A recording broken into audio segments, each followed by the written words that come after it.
Hello everyone and welcome back to Colorful Sparks. My name is Dorothy. Today we've got to do our February wrap-up. Now,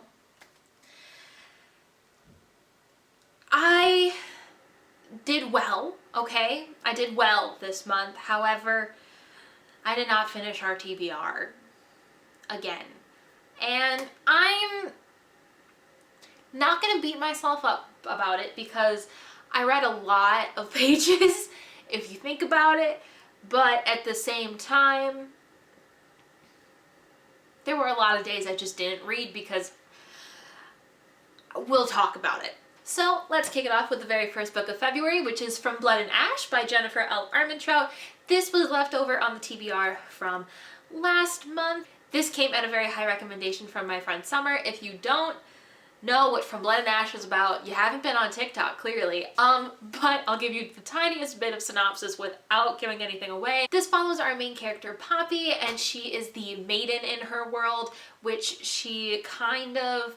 I still don't understand how she got picked to be the maiden. I'm sure I'm going to find that out in the third book that's coming out in April. However, she is the maiden. She's not really allowed to talk to anyone. She's not allowed to really do anything. She's very sheltered. And we first meet her when she goes to the Red Pearl. And then we get to meet our good friend Hawk, who ends up being her bodyguard. And from there, you know, things get a little bit steamy.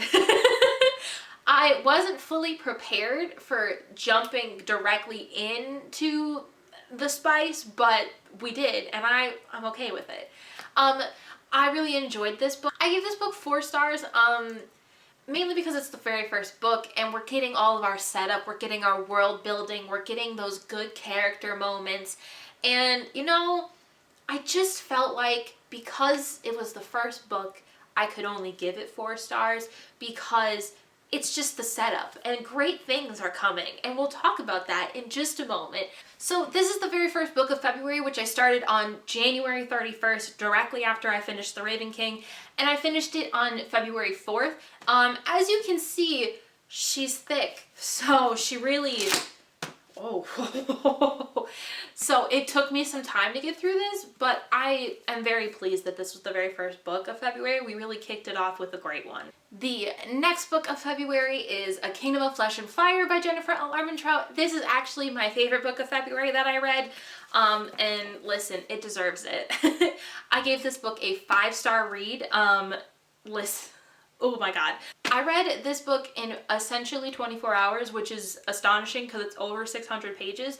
However, I read it from February 4th up until February 5th, and I counted it February 5th because I believe I read until 1:30 in the morning that night. So technically February 6th, but I don't know. How do you count if you read late at night and you finish a book? Do you count it as like that day, or because it's after midnight, you count it as the next day? Let me know. But either way, this is my favorite book of February, and it's just the continuation of From Blood and Ash, which I can't really tell you exactly why it's a 5-star read without giving you any spoilers, and I really don't want to spoil this book if you haven't read it.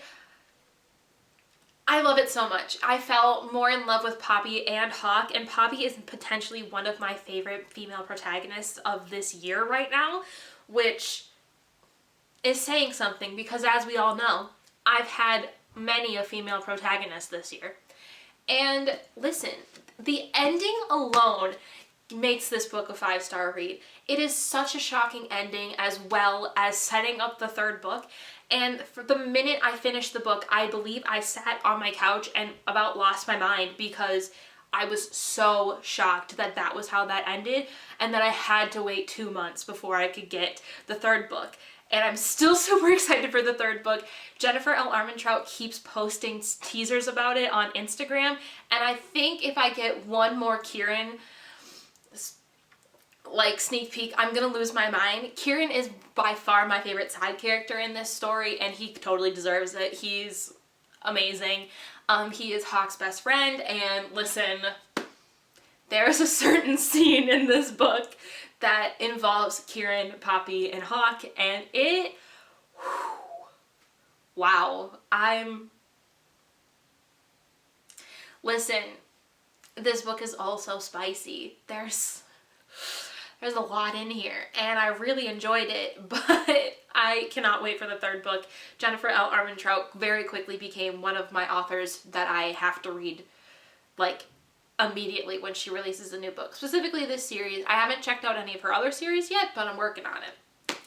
So with that, we read A Kingdom of Flesh and Fire, and listen, come April 20th, I'm about to lose my mind. The next book that I read is Bound by Summer Nawaz, which, as you all know, I'm friends with Summer, and this is her very first book. Kenzie picked this for me, and I really appreciated the fact that I read it between fantasies, mainly because I needed a break after A Kingdom of Flesh and Fire, because I read this book all in one day. It is only 254 pages, so it was very easy for me to, but I read this all from February 6th up until February 6th. It really didn't take me that long, and I was reading it because I was just waiting for her second book to get to me, so I read her first one instead. If you don't know what Bound is about, this is about our main character, Kelsey, and after losing her mom, she goes to live with Cooper Shaw in England. Cooper Shaw is a famous musician, so she has to very quickly adjust to his life, as well as, you know, adjust to her new life after losing her mom. And they end up falling in love, and it's super cute and super short and sweet, and I really liked it. I gave it 3 stars just because Summer wrote this back in like 2013, and so Sugar Coated Pain is some of her best writing ever, but this is the precursor to her being able to write Sugar Coated Pain, so for that I still love it very much. Yeah, if you need a quick, good romance, I suggest this book.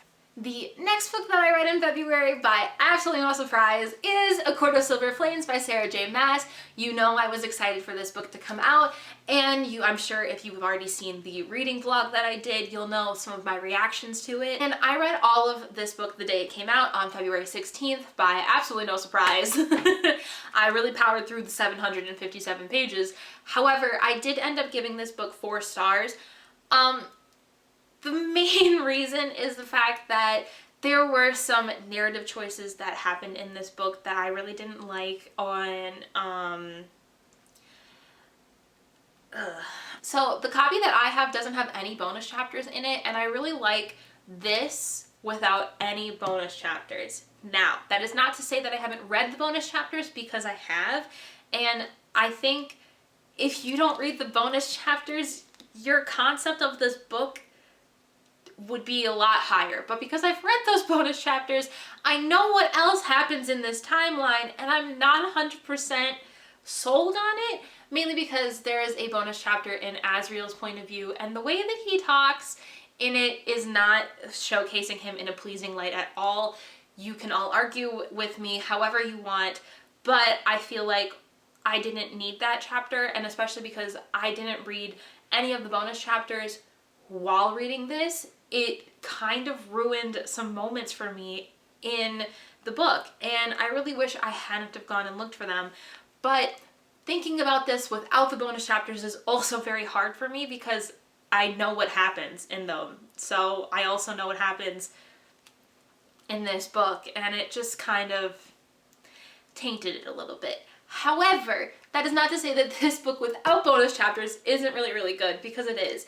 This is showcasing more of Sarah's adult writing. House of Earth and Blood, which we'll talk about very soon, was her first adult novel. This is her second adult novel in fantasy romance, and honestly, it lives up to the fact that it's an adult book. There is a lot of spice in this book. I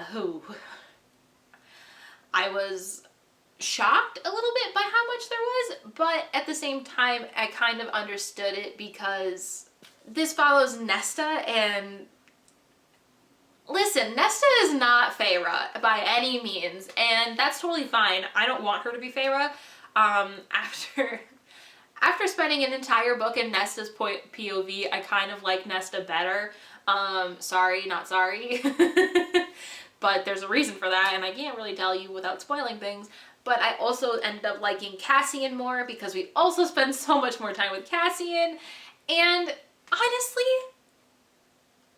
I could potentially give this book 3 stars if I really wanted to, because it essentially kind of ruins the other parts of the series. Now, I don't know how to say anything without spoiling anything, but I also feel like this book was necessary in the means that Nesta was a very broken person when we finished A Court of Frost and Starlight. Sarah essentially set this book up at the end of Frost and Starlight, which is fine. But at the same time, how do I say this without getting in trouble? But at the same time, I enjoyed where the series ended. I didn't need another book, but I have it. And the way that it kind of paints some of the other characters that I loved so much in the other books really kind of makes it hard for me to go back to seeing them the way that I saw them before. So it's a conflicting book because I did enjoy it for what it is, but at the same time, I'm struggling with the fact that it is still technically part of a series. Did I just rant about A Court of Silver Flames? Yes, there's a video about A Court of Silver Flames coming out very soon. But yeah, I read it, I did it all in one day, and it was a lot. But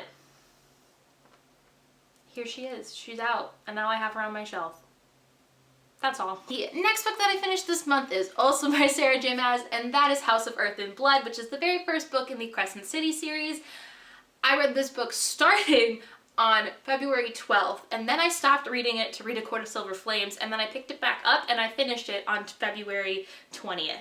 This book literally brought me to my knees in the end, and I had to sit on my floor to process the ending because a lot was happening and I was very scared for our main character Bryce, and it was a lot, you know, it was a lot.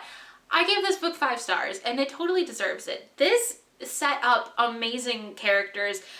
Bryce is amazing. Like, I'm so in love with Bryce and everything that she's gone through and everything that she's potentially going to continue to go through.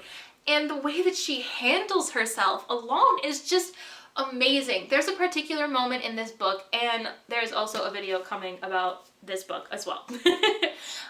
But there's a particular moment in this book where Bryce does something to save someone else, because when she originally had a traumatic event happen, she couldn't save the other person that is important to this other person that she's saving, and it made my heart hurt in like the best way possible, if that makes sense. But if you don't know what Crescent City is about, this follows our main character Bryce Quinlan. I don't know. This follows our main character Bryce, and after she goes through a very traumatic experience, she ends up having to be pulled into an investigation with our other main character, Hunt Alethar, and Hunt Alethar is a fallen angel. What? I love it. And they have to continue investigating the traumatic event that happened to Bryce 2 years ago, and ooh, boy! The added element of this is that Bryce is also half human, half fae, and her dad is technically the Autumn King, and he's like the leader of the fae in Crescent City, and ooh, wow. It's a whole added thing. There's a lot going on in this book, but it's great. It's 799 pages, and I understand that it took me a while to read it. By the time I hit, I think, the halfway point, I just wanted to keep going. There are some amazing characters in this book, and I cannot wait for the second one. Like, I just need to know what else is going to happen to Bryce and Hunt and Rune and Juniper and Fury, and there's so many people I just need to keep track of now. So yeah, 5 stars. I loved this. I love you, Bryce. And the very last book that I finished this month is Sugar Coated Pain by Summer Nallas.